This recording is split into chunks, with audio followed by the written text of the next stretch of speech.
After doing these videos for a while now, I'm always looking for history. And I always get excited when I get a tip that there is something historic close to me that I need to go check out. I got a message that there was an old family cemetery deep in the woods in Fayette County, in what is now northern Peachtree City. Going into the woods is not one of my favorite things, as I have a fear of snakes, but Joe found a path that was just wide enough that I didn't have to worry about a snake coming out to get me.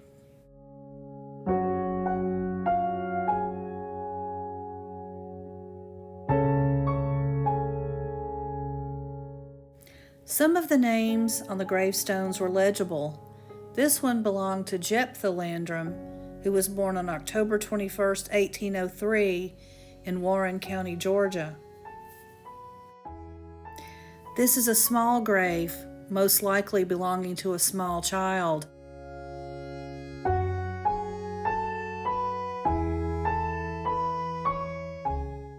It has been recorded that the Landrum family also buried their slaves here in the family cemetery. There are probably many unmarked graves. We'll come back to this cemetery in a moment. I wanted to know more about this family, their land, and their story. There was more history hiding in these woods.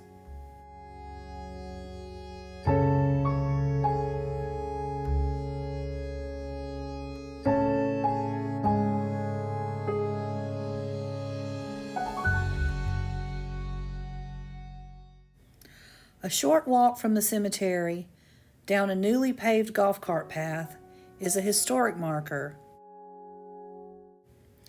It reads, Landrum Mill on Gin Branch. Jephthah Landrum, descendant of Joseph Landrum, purchased this land on May 5, 1830. A short time later, he built a cotton gin on this site, of which the stone foundations still remain. Hence the name Gin Branch, for the stream where the, quote, gin was located. Jephthah's 10-year-old son, Francis Landrum, drowned in the gin pond on June 10, 1837.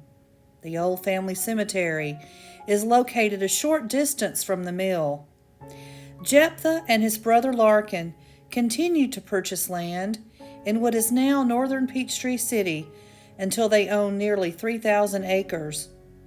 Larkin represented Fayette County in the Georgia legislature from 1833 through 1838. Jephthah died in 1870, bankrupted by the Civil War.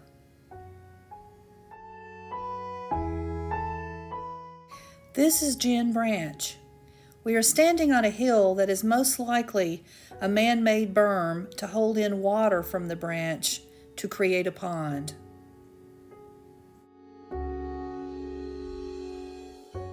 And just a few feet away, remnants of the 1830s cotton gin can be seen, along with remnants of what would have been the dam, damming up the branch for the pond.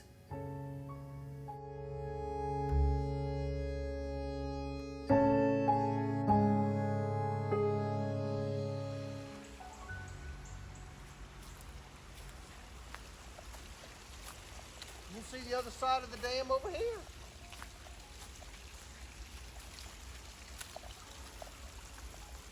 Right over there.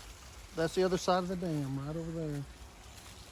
You see it the north of there. Oh, that's kind of slippery.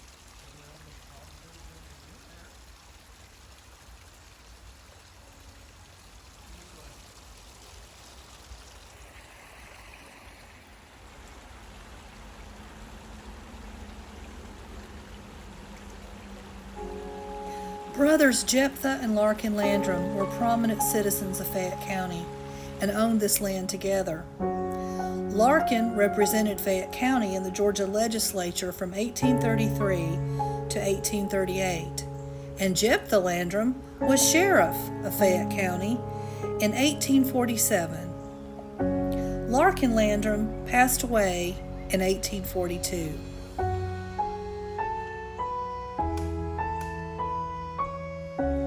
It's just amazing that after all the development in this area, that the remnants of this old cotton gin from almost 200 years ago are still visible today.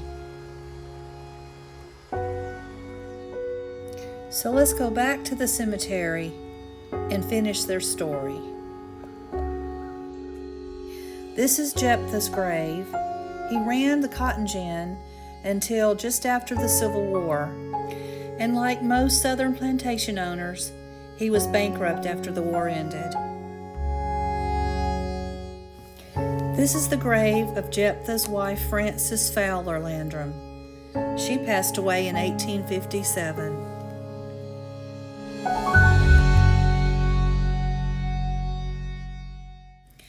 This is Jephthah's son, Larkin Lafayette Landrum, named after his brother Larkin, and it appears also named after the Marquis de Lafayette.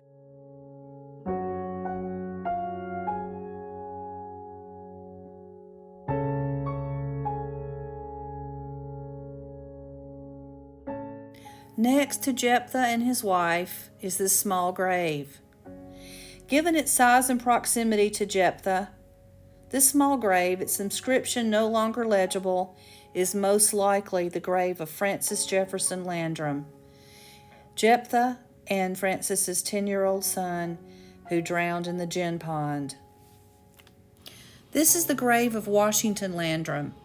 He was the son of Jephthah's brother Larkin Landrum and his wife Jane. Washington was born in 1825 and died in 1862 in service of the Confederate Army. The other identities of the grave owners are known only to God, as their inscriptions are not legible. Thankfully, this cemetery, which may be the oldest in Fayette County, is being cared for by the parishioners at Dogwood Church, and also a Boy Scout named Ethan Korn made this bench and put a plaque on it so others will know all about its history.